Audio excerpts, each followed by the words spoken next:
And I never sat one day and set out and say, I'm going to become a teacher health coach. It just progressed into that as time went by.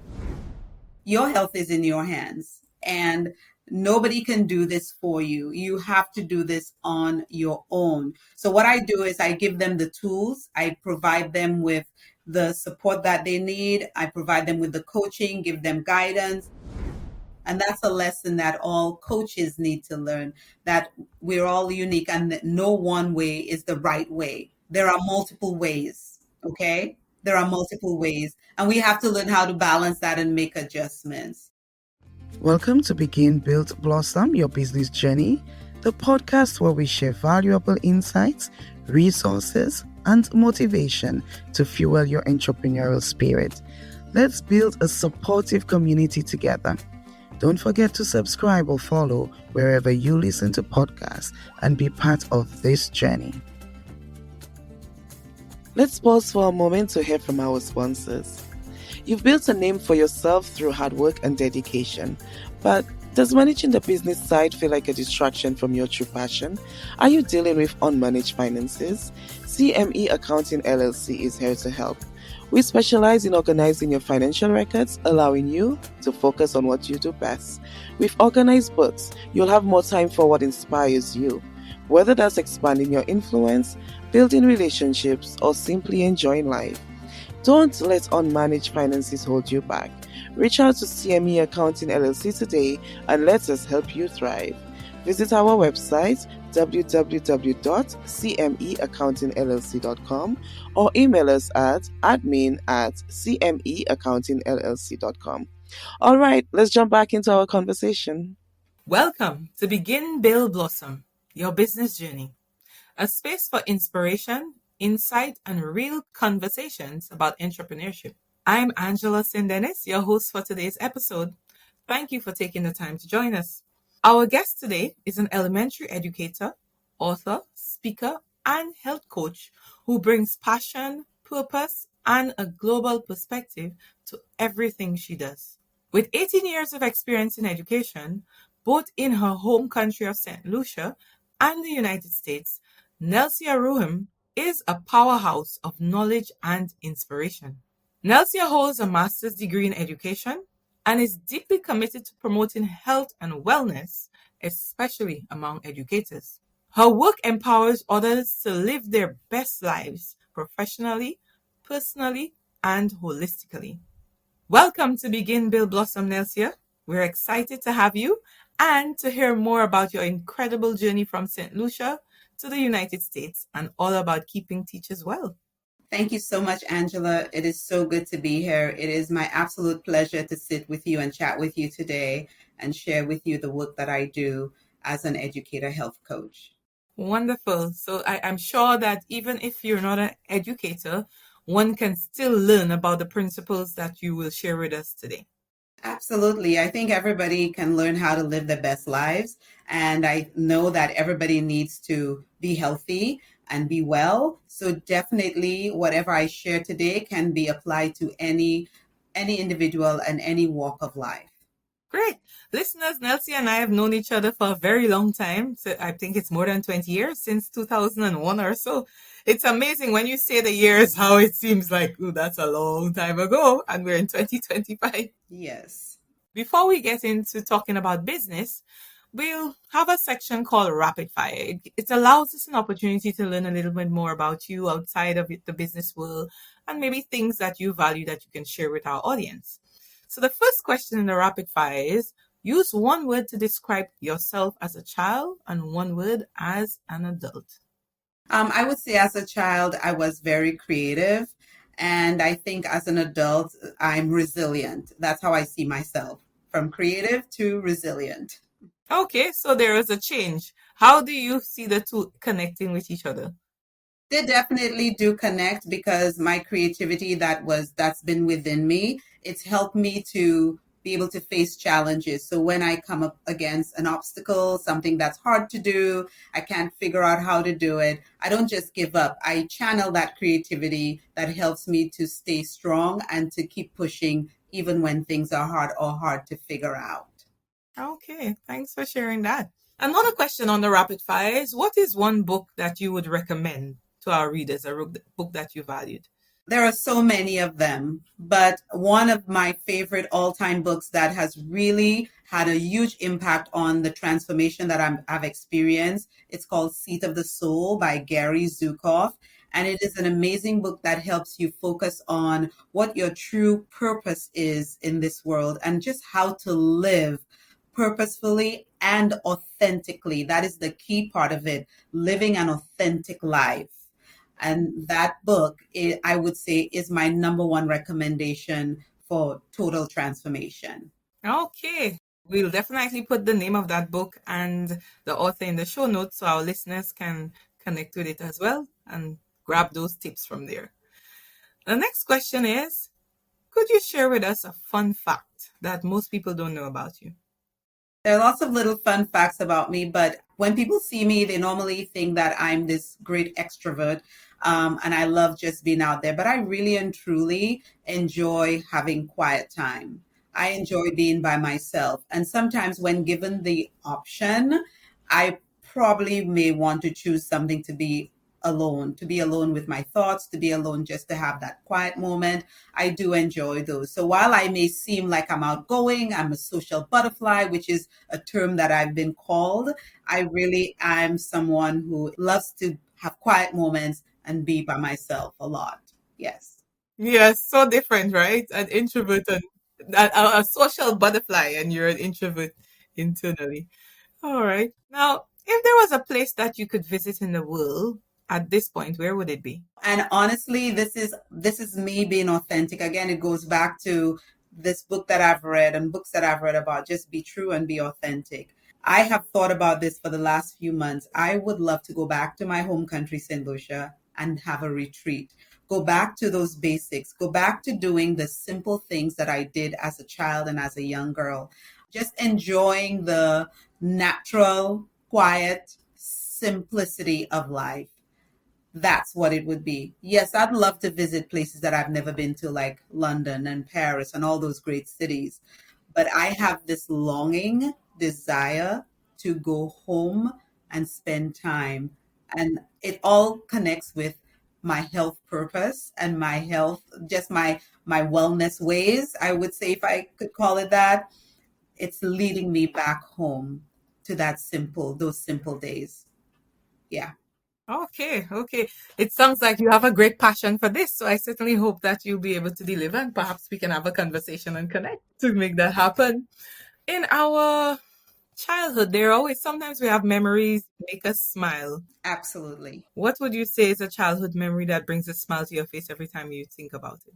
I would say during the holiday time, I remember as a child, the holiday season was always bright and beautiful and just an exceptional time. I remember that I grew up with a surrogate mom, and there were about three of us living together, and I call them cousins, but they're not, I mean, bloodline cousins, but I call them cousins. And my cousin, we used to make lots of fruitcake and we used to make lots of treats. We hosted parties. It was just a fun time. And every time I think about those memories, those childhood memories, that Christmas time and during the holiday season time, it was always such a blessing. And I love that. Yes. Yes, holidays are always fun. As a child, you get to do all the free things that you wouldn't during school. Okay.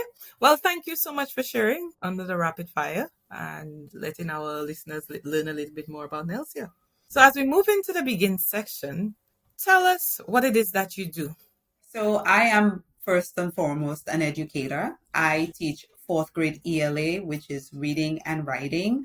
And that's something that I've taught for many years. Reading is a passion of mine. So that's what I do as part of my job. I also know that that job that I did from very early on, it's my purpose. It has been my purpose. However, your purpose doesn't always remain with one thing in one. It's for a season. And then recently I moved into another season connected to that purpose. And it's not just teaching kids in a classroom academics, it is helping teachers, helping the individuals who are teaching children to be healthy and to be well. So I presently, added to being a teacher full time, I am also a health coach, and I do it, I would say, part time. And what I do as a health coach is that I help teachers to take care of themselves. I specialize in self care, and self care for teachers is kind of the brand that I have.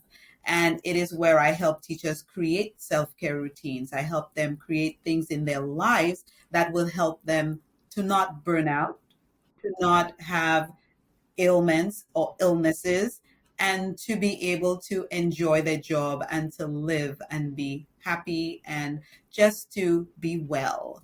That's my That's biggest passion. Yes. okay. So that's quite a mouthful and seems like a handful doing with teaching and teaching the children and then teaching the adults in some way we can say. Yes, it is seems like a handful, but I believe when it's part of your purpose, it feels easy. It's enjoyable. And when I do it, while it requires a lot of time and energy and planning, and it does take that, it's just there's something that's not too hard about it. They often say there's this saying that if you do what you love, you'll never work a day in your life. So it doesn't feel like work, it's joy because it's what I am passionate about and it's what I am purposed to do. It's part of my purpose. Okay. So that leads me to a question about the inspiration.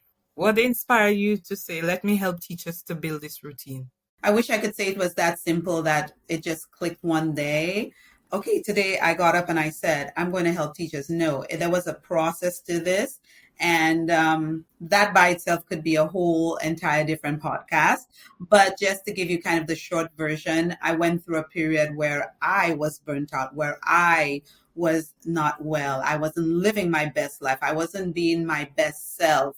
And there were even moments of not anything too serious, not serious ailments, so to speak, that caused me to be hospitalized, but it was more emotional. And there was some physical aspects too.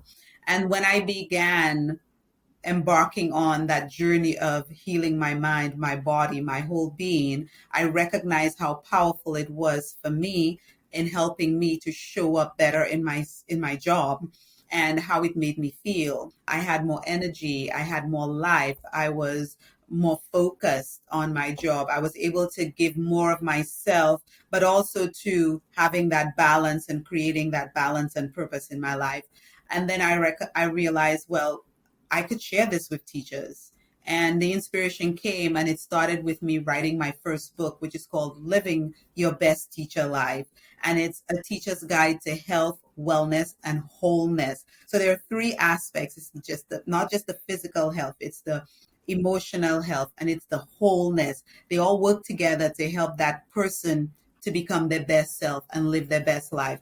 And after writing that book, I really initially just wanted to write the book to share the message with teachers. And I was like, I'll just give you the book. You just buy the book and you read the book and you will be okay. But then some other things began to transpire where I got into joining a group, and I got inspiration from Facebook. And when I joined this group, this coaching program that I participated in inspired me to take this to the next step or take it to the next level. Don't just write the book and leave it there and stop there. Add something to that, bring value to it where you can interact with your audience and you can create a community and you can do all of these different things that you don't just let the book sell itself, but you do that selling as well, where you're sharing that message. And that's how it all started. And I started, and I never sat one day and set out and say, I'm going to become a teacher health coach. It just progressed into that as time went by. And it's been quite a journey. It's been almost 4 years. Oh, wow. Yes, it's been almost 4 years since I've done that. I would say like closer to five more, but that first year was really just the basic building and just beginning to get clarity and beginning to share my message. But it's been that long, and I'm full blown into coaching and even creating specialized programs for teachers. And even as far as creating programs within schools, in the school where I teach, for teachers relating to self-care. So that's kind of where how the journey started and where we're at right now with it. So, oh, thanks for that. You've certainly given a lot of background information to getting into the coaching. The program you did a coaching program which helped you to get to that next level. At that point, did you think, okay, I'll turn it into a business or I will just do this as something I love doing, it's my passion? I still was not at that point where I was going to really do this as a business. You see, I never saw myself as an entrepreneur. Never. When I was growing up in Saint Lucia, that was never my dream. I never looked at myself and say, someday I'm going to become an entrepreneur. I'm going to have my own business. I did not. I thought I wanted to teach. I found out early enough that I was going to teach, and then I was very good at it. I was a good teacher, and I thought, well, I was just going to teach, accumulate years, and then retire, and who knows what comes after that. That was my plan. But when I did this coaching program with Dr. Nadine Joseph Collins, I learned that I had a purpose. And not that teaching wasn't my purpose. It wasn't that I was getting something different. I was going to my true purpose. I think teaching was. I think it was the foundation that I needed, and it still is part of my life. But I think there was a little more. I was being pushed into something deeper, and then I began to open up a little more. I never saw myself as an influencer, someone who would be on podcasts or someone who would be on interviews or someone who would even speak in public. That was not my thing. That's what came out of that coaching program that I did. I began to create a message. I began to get clarity on what that message could be. I still wasn't sure what is it I'm selling, or what is it I'm sharing, or what is it I want to solve? What problem do I want to solve for teachers? I wasn't sure then. And it took me through a process. And I still feel like I'm still building that idea and building that brand, even if I feel like what I have is what I want to do. It took years and steps to grow and get to where I'm at right now. Okay, so taking all of that into consideration, did you have a business name or are you still operating just as an individual teacher coach? I call myself the Educator Health Coach. So my page on Facebook is the Educator Health Coach. On Instagram, it's the Educator Health Coach. I see myself as an educator first and foremost. That's what's most important to me. And then I see myself also as a health coach. So as someone in the field of education, I am becoming a health coach to teachers. And sometimes I find like I'm sharing a little bit of that with my students as well. So that's why I feel like the name, the Educator Health Coach, is quite suitable for what I'm doing. So it helps you to capture not just the adults, but the children as well. Absolutely. Okay. Wow. So you've begun and you've started to build somewhat. When you got into the field, how did you get your first client? It was very simple. I made a post on Facebook. I had built from that coaching program I did. One of the results of that was creating a Facebook group, a special group for teachers. It's called Healthy Self-Care Routines for Teachers. So it is a place where teachers who want to be healthy, they want to create those self-care routines come. So that group has been growing over the last couple of years. And in that group, I posted one time and I said, if you want to get healthy, if you want to change your life, if you want to be just the things that teachers struggled with, I outline that. I say me or let me know and I'll be happy to reach out to you. And somebody did. And that person became my first client. Yes. Oh, excellent. Do you still coach them today? That individual? No, it's been a few years now. They've moved out on their own and they're doing great. But I have coached other people after that and use the same method, just using social media, using that Facebook group. That's where I've gotten most of the clients that I've had. Ah, okay, wonderful. And as you coach those individuals, have you seen the difference? What have been some of their feedbacks? They have shared really positive feedback on how they're a lot more intentional, a lot more mindful. So when I coach them, I help them because your health is in your hands and nobody can do this for you. You have to do this on your own. So what I do is I give them the tools. I provide them with the support that they need. I provide them with the coaching, give them guidance. Here's how you create a good workout plan or a good workout routine. Like some teachers struggle with being able to maintain a simple workout regimen weekly, especially during the school year. So I give them some of the strategies that I use for my own personal. So a lot of my coaching is from my own personal experience. I try to lead by example. And I think that is my biggest, I should say, not weapon. I don't want to call it that for lack of a better word, but my greatest tool that I use is really leading by example. So I would help them create that. And then I do get the feedback I get from them is that, oh, I worked out 3 times this week. Oh, I got to. These are the things that light me up and make me excited when a teacher is able to create and maintain and make that change, lose weight and feel better and have more energy. These are just a few of the benefits that come from having that life of self care. Awesome. So you're certainly having an impact on teachers, one teacher at a time. Absolutely. And I'm okay with it being one teacher at a time. I wish I could sit here and say that I've had thousands of clients. I have not.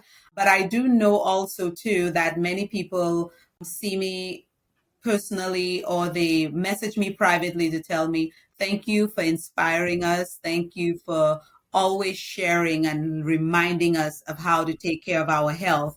And I'm always happy to hear that, even if it's not publicly known, but I know that the things that I do is leaving an impact and it's making a difference. Okay, excellent for sharing that. That would be, I would say, that's true motivation to keep going.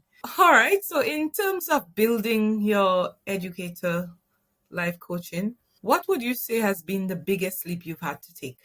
So for me, it has been moving from just simple saying small coaching. So I started off coaching one person and then another person and then another person, just having that one client at a time. But one of the biggest leaps I've taken is moving away from that and moving into group coaching, small group coaching. So a couple of years ago, I created a program called the Summer of Wellness, which I'm also running this year, this summer in June.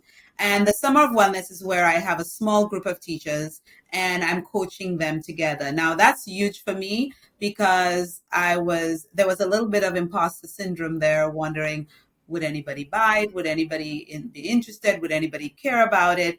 And lo and behold, I did in my first year have a couple teachers coaching together, and that was very good. Last year, I ran it again, and then I'm going to do it again this year. So that's kind of been the leap, move away from that one-on-one coaching and move into something big for teachers where you're promoting on several different groups, on several different platforms. And you're just putting it out there that you're doing this coaching program. I've started promoting it. I haven't promoted it as much as I want to just because I've been so busy with finishing the school year. But definitely as soon as that, then it's going to go a little, I'll go a little harder on it and a little bit more. But it is definitely a big program for me. It's a big risk putting myself out there. It is when you put yourself out there because you don't know if people are going to buy, if people, are going to be interested in this, especially investing time and energy into it.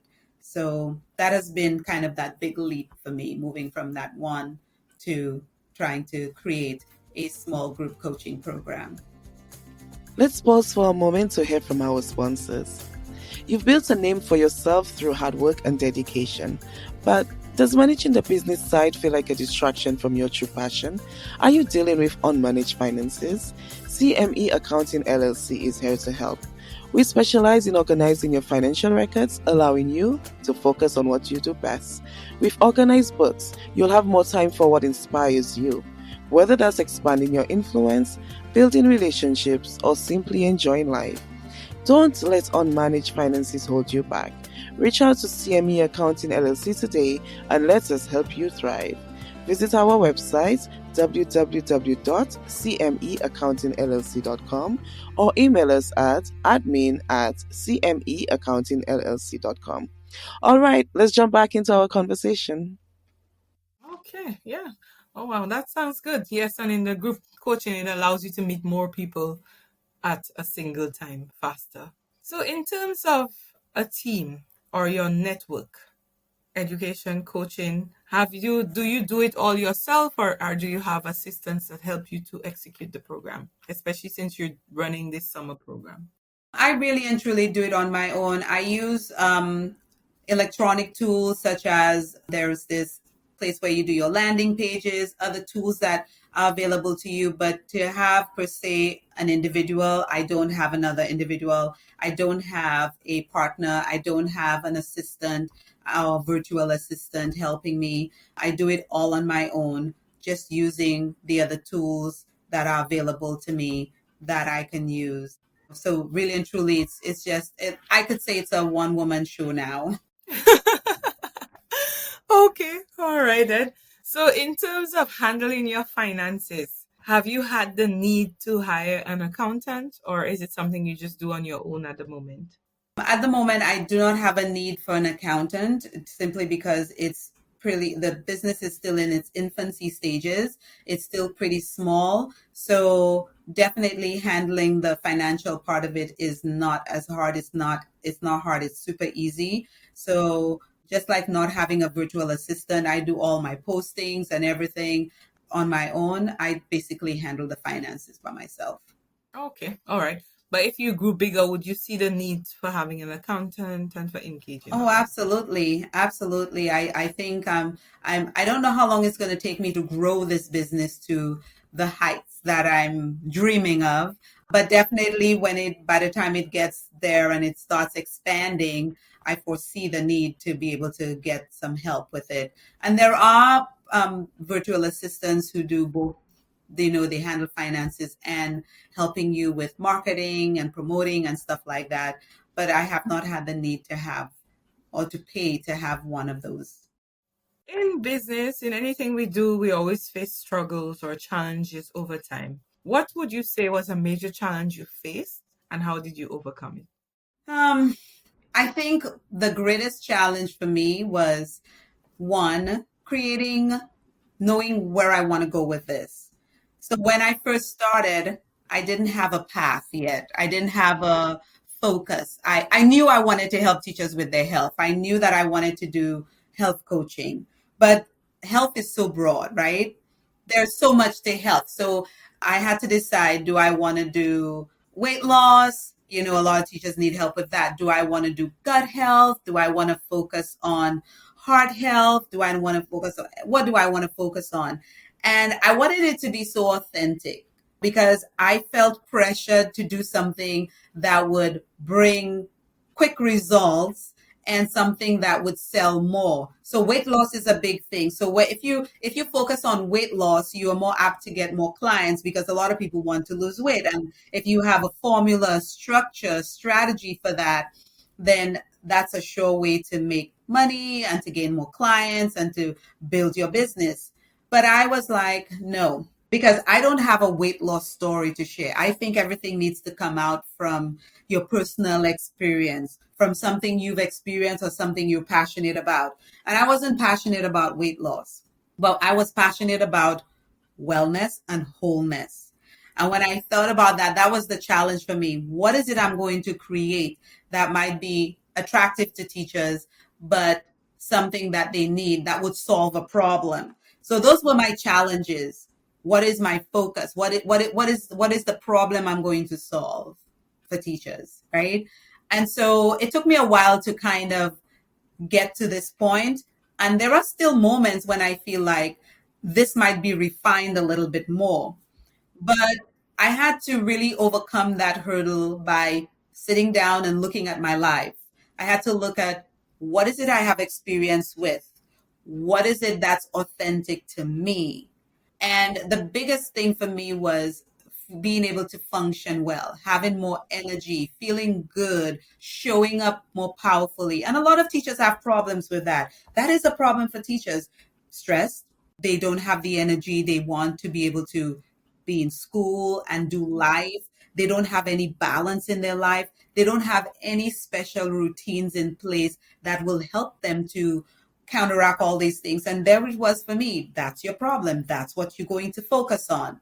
So, and then I recognized in my own life that I did all those things for self care. I made sure I went for walks. I spent time in nature. I was very specific about the foods that I ate, how I ate them, staying hydrated, getting enough sleep. And I saw that as a total package together. And that's where I came up with the idea of doing self care routines. So if you have a routine of a certain regimen you follow weekly that you do, it can enhance your life. It can make a difference for you. I've experienced it in my own life. And that's what I wanted to share with other teachers. And so that kind of has been the greatest challenge for me. I mean, there were other challenges, but that's the big thing. Being able to zero in on what is that problem I'm going to solve? What is that area that I'm going to focus on? Because I cannot just say health, because health is very broad. Yes. Okay, and you sort of answered the question I was going to ask about how did you overcome that challenge? And in answering it, you said it was about sharing an experience that you can relate to. Yes, and you have to and focus on that. And it took me a while, I would say even a couple of years to kind of target that, to kind of focus on that because I didn't want to, again, it had to be authentic. It wouldn't be something I'm just making up just because I want to get more clients or make more money. It has to be something that's near and dear to my heart. It has to be something that I practice in my life daily. I'm not at a point in my life where I'm trying to lose weight or I'm trying to heal my gut or I'm trying to heal my heart. That's already taken care of because of the self-care practices that I have in place. And that's what I wanted to sell. That's what I want to solve for teachers. I want to give them the tools that they need so that they have a totally balanced life. A life that makes them feel good, a life that empowers them, a life that helps them show up powerfully in their jobs. And having those self care routines in place that I use on a daily basis, a weekly basis, is what is the game changer for me. Okay. Well, Nelcia, you have a wealth of information and have shared so much insight just in these couple minutes that we've been chatting. Motivation. Something has to keep you going because you're balancing your day job as well as this education, health coaching. What motivates you to keep you going? It's my own life. It comes from my own life. And I think also too, I am determined to model what a healthy, balanced life looks like for an educator. And I want to do it well. And so out of that, that drives me. I have my own personal health goals, actually, absolutely. I do. I have my own personal health goals. I'm a grandmother and I want to be healthy and well for my grandson. I want to be there for him. I want to support him. I want to help him. I want to see him grow up. That's part of my motivation. But also, too, the position that I hold as a health coach, this brand that I've been building, I have gone public with it. I can't go back. There's no going back. So that's the motivation there to keep me going. It's my drive. It pushes me every single day that I'm not only doing this for myself, but there are people who are looking up to me. And I'm not doing it for the people, I'm also doing it for myself. So the source is me. The source is my own personal life. And that's a good place for it to come from, right? Because it's not because, oh, if I stop working out or I stop sharing health and wellness tips, then they're going to think that I'm a fake. No, I do it because I really want to be healthy. I really want to live this life authentically and I want to lead by example. And if I'm going to lead by example, so it's a full circle of motivation that comes around and that keeps me going. Okay, yes. So it means the motivation is from within. What happens, you still keep your routine going. Yes. All right. So as we move to the next question, that brings us to balance. After your day job, you're going into your night job, as we will say. How do you balance that with the family? You mentioned your grandson, that you would really love to be a part of his life for a very long time. I am an empty nester, first and foremost.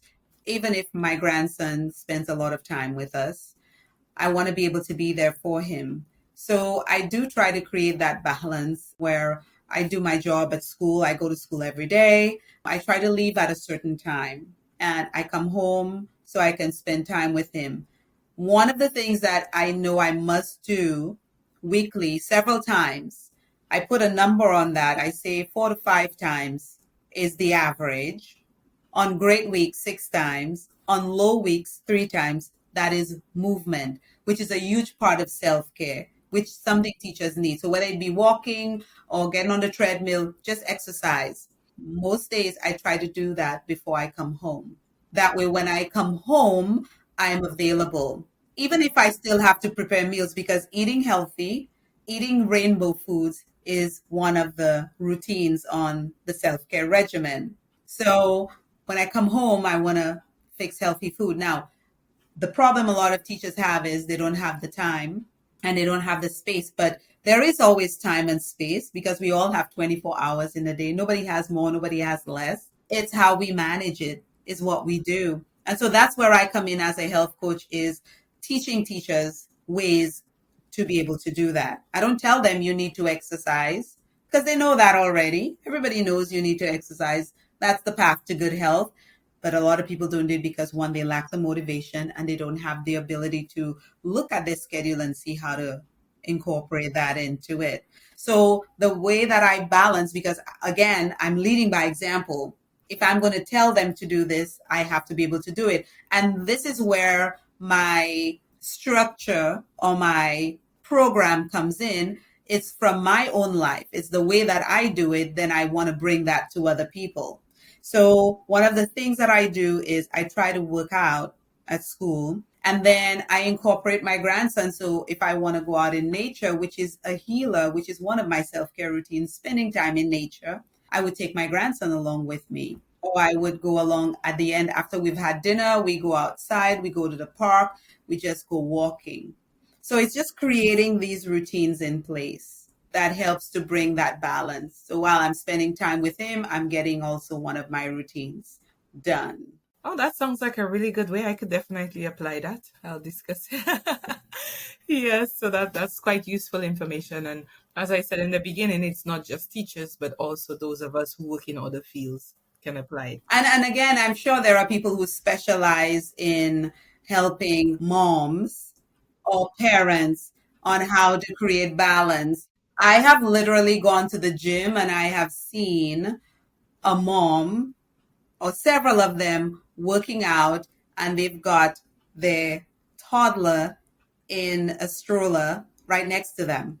I've seen this happen. So when people say, "Oh, I just don't have time because I've got kids," Yes, incorporate them in. Yes, yes, they can be in. And sometimes they're the ones that will tell you, you need to exercise. Have you done it for today? Yet, kind of thing. Yeah, that happened with my son when he was younger. I would tell him, let's exercise. He said, Mom, have you exercised for today? So it's good. There shouldn't be excuses, but motivation. yes, and it has to come from somewhere. There must be something to give you that motivation actually to go. Yeah. Yes. In brief, what would you say is the biggest lessons you've learned and you wish to share, or rather, you wish you knew before? For me, I would say the biggest lesson is that there's no perfect life. There's no perfect way of doing wellness. What might work for some may not work for another because we're all different. We're all bio individuals. We're all complex human beings. And I try to keep that in mind when I work with clients. Just because it worked that way for me doesn't mean that it will work that way for this individual. So those were important lessons. I know they don't sound profound, but it actually really is, because when we can understand that we're all unique individuals, and just because something is going well for you or this is the way, for example, eating healthy, it's a broad term, and that can mean different things to different people. And I remember once upon a time I used to be a vegan, and I thought that that was the right way. That was the way to go. I would swear by it. This is the way to go. But now I understand, this is a lesson I learned. Not everybody can be vegan. For some people, a vegan diet might kill them. It might be to their detriment and not their health and well being. So there has to be that understanding. And that's a lesson that all coaches need to learn, that we're all unique and that no one way is the right way. There are multiple ways, okay? There are multiple ways. And we have to learn how to balance that and make adjustments. So that was kind of a big life lesson for me. I also had to learn in this journey this idea that it's not always going to be perfect. And what I mean by that, I always try to use myself as an example. The last few weeks, I've had moments when I didn't eat as healthy as I normally do. And I generally eat very healthy. But I had parties, there was Mother's Day weekend, then my grandson had a birthday, I had some cake. I'm talking about simple things, maybe things people don't even think about. But things in my classroom. So I found like I was eating things that I try to stay away from, things that I know, because there's a certain eating plan that I try to encourage teachers to use as part of their self-care routine. And it does not include excess refined sugar. So I'm talking about sugar in things like cookies and cakes and all those treats. It does not involve processed foods, which is packaged foods, foods frozen, packaged foods, foods that are pre-made, like soup in a can, as opposed to making your own soup. And it does not involve these two things. And the more teachers can stay away from refined sugar and processed foods and eat more natural foods like the rainbow foods, more fruits and vegetables, hydrate a lot more. That's the way. And the last few weeks, I kind of strayed from that. And so that's a lesson I had to learn, that you will have seasons, even if the season is for a week or 2 weeks, where it's not going to be perfect. There will be seasons when your workout routine or your workout schedule might be just all over the place. So I had to learn that and embrace that, right? That things are not always going to be perfect. And you'd have to make adjustments, but you also have to give yourself grace. This is not a sprint, this is a journey. So when you think about health and wellness, it's a journey. You take steps every day, you make choices every day, and in all of these choices, it then leads you to the life that you want to live, living your best life, that holistic, well life. All right. So Nelcia, thank you for sharing that. It's been a very insightful conversation, learning about your journey from St. Lucia to the United States, as well as learning about how you help teachers to live their best life, whether it be at home or at school. So just before we close, can you tell our listeners quickly about your summer program and how they can reach out to you? My summer program is called the Summer of Wellness. It is a program for teachers to help them renew, reboot, and rebuild their health lifestyle. What I do is I help teachers create those healthy self-care routines, and then I give them support to help them practice it within the school year. I will be promoting this on Facebook. I have a Facebook group called Healthy Self-Care Habits for Teachers. I promote it on my personal page, Nelcia Roehm, and on Instagram, Educator Health Coach. So if they join me there or if they find me there, they will find information about it. The links will be there and they would be able to get to know a little more about the program. All right. And would you also be open to anyone contacting you for a 30-minute consultation? Absolutely. Absolutely. Anyone. I love helping people and I don't always think about, oh, I'm doing this for free. If I can help people get healthier, feel better about themselves, make healthy choices, then I feel like my work is done. Absolutely. Yes. Okay. Thank you very much, Nelcia. We extend very best wishes to you and your summer program, and as you continue to grow your health coaching business for teachers. Thank you, listeners, for joining Begin Build Blossom today. My name is Angela Denis, and we had yet another insightful conversation. Follow us where you get your podcast, and also like and subscribe. Thank you. Bye. Until next time. A quick note before we wrap up. The insights and experiences shared by our guests are their own. We love creating space for real conversations about business and growth, and everyone's journey is unique. Therefore, this podcast is for informational and inspirational purposes only. It is not meant to replace legal, financial, or other professional advice. So, we encourage you to take what's useful, do your own due diligence, and build what works best for you. Thanks for listening to Begin, Build, Blossom Your Business Journey. We hope today's conversation gave you the insights and inspiration you need to move forward on your own path. Don't forget to subscribe or follow wherever you get your podcast so you never miss an episode. Do you have feedback? We'd love to hear from you at podcast@cmeaccountingllc.com. Join us again next week for a new episode.